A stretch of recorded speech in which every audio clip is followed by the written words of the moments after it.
Santos e São Paulo, 1-0 Santos. Jogo não muito bom para o Santos, tivemos ali alguns pontos positivos, vários pontos negativos, mas ainda assim uma vitória não muito larga, não muito doce para o torcedor santista, mas ainda assim uma vitória e vamos falar dela aqui hoje. O Santos ele tá vindo aí de uma série de jogos que ele tá muito bem, né? A gente tá tendo aí várias vitórias. Tivemos empate contra o Novo Horizontino, se não me engano, né? Mas derrota mesmo a gente não tem faz um tempo, né? E com a vitória de hoje em cima do São Paulo de 1-0, a gente consegue aí a classificação pro mata-mata do Campeonato Paulista, o que é muito bom. Então, primeira etapa aí a gente já garantiu, né? Mas acho que a gente tem que olhar para esse jogo assim e refletir um pouquinho, né? É sempre bom a vitória, como o próprio professor Carille disse, acho que a gente tem que se acostumar mais e mais com a vitória, mas a gente tem que ter um olhar crítico, como ele mesmo tem, né? Eu acho que isso conforta bastante o torcedor santista. Olhando para essa partida, a gente consegue ver ali que a primeira etapa, eu não digo os 45 minutos iniciais, mas sim os 20, talvez 25 minutos iniciais, foi uma porradaria do São Paulo em cima do Santos, né? A gente ali, o time santista, nós levamos muita porrada, eles atacaram bastante, eles estavam marcando, fazendo uma marcação alta e voraz, né? Claro que a gente sabe a consequência disso, né? Que a gente pôde ver, inclusive, isso depois ali de 20, 25 minutos do jogo, que eles cansaram muito mais. O time do São Paulo ficou muito mais cansado e deram aquela amenizada na marcação, né? Mas até então, a gente estava levando muita porrada e depois disso o Santos conseguiu criar mais, conseguiu encaixar alguns passes e aí, enfim, acaba o primeiro tempo, né? O Santos e o São Paulo 0-0. A gente não conseguiu efetivar nada, mas foi interessante.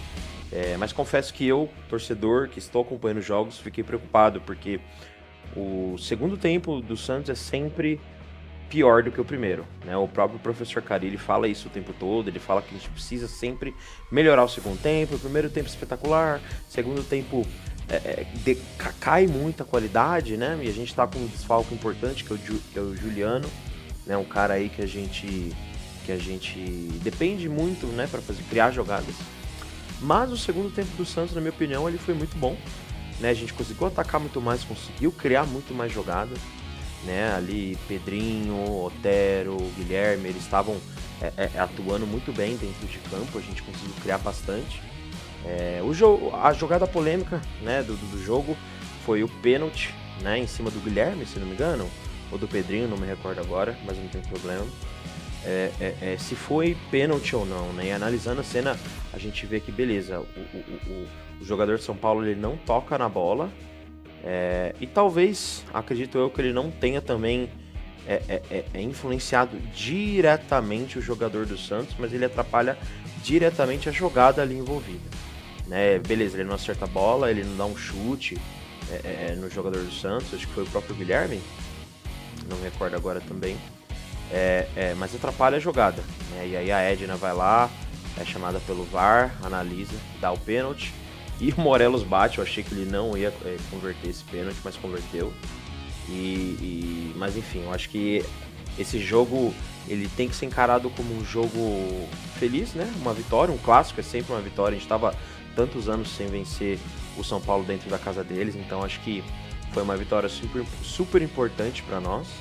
Mas a gente tem que encarar ele como tá. Por que a gente conseguiu essa vitória? Foi mérito nosso? Foi demérito deles?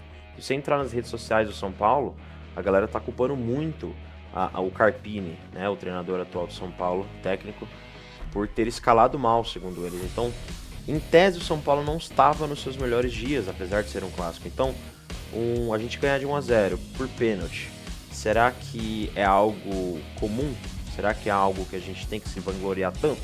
É uma vitória, a gente tem que ficar feliz, é um clássico que a gente precisava vencer, fazia tempo, né?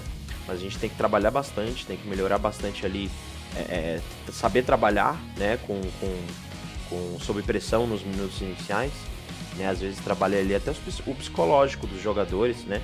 Porque o Morumbi, ele tava com bastante barulho, a torcida de São Paulo tava bastante eufórica,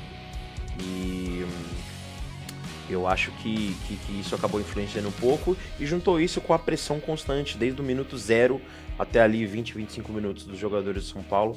Eu acho que isso pode ter abalado um pouco. Mas ainda assim o Santos conseguiu ter um desempenho bom, né? Principalmente comparado ao ano passado, né? Que a gente viu ali jogadores absolutamente mortos dentro de campo, sem nenhuma estratégia técnica envolvida, né? Então é muito bom a gente acertando passes longos, fazendo tabelas, acertando cabeceios, fazendo jogadas ensaiadas, que se eu não me engano não teve essa partida, mas eventualmente a gente sempre vê uma ou outra. Então assim, eu acho que a gente está no bom caminho, como o próprio professor Carelli disse lá na entrevista pós-jogo, que eles de longe, o Santos atualmente ele não dá para falar que é o time mais organizado, não dá para falar que é o time preferido para ganhar o título paulista, mas com certeza isso, muito por isso, segundo o professor Carille mesmo, a gente tá treinando faz pouco tempo, né? Ao contrário dos outros times. O Santos é um time totalmente novo. Mas ele tá crente, e eu também tô, que a gente vai disputar pelo título, né? E é isso que a gente tá aqui. Dos clássicos que a gente jogou, a gente só não ganhou do Palmeiras, e muito por causa do próprio Allianz Parque, né? Que tava uma loucura, lesionou o Juliano, enfim. Então acho que a gente tem que olhar pra frente, analisar o que a gente errou, mas se acostumar com a vitória, gostar do que a gente tá fazendo e confiar no professor Carille, que tem toda essa estratégia retranqueira, né? Ali jogar muito com os zagueiros, sempre ficar rondando a área ali do adversário e conseguir encaixar uma jogada, então a treinar, acreditar nele e seguir, certo? Então, torcedor santista, estamos no bom caminho e bora que o futuro santista promete muito.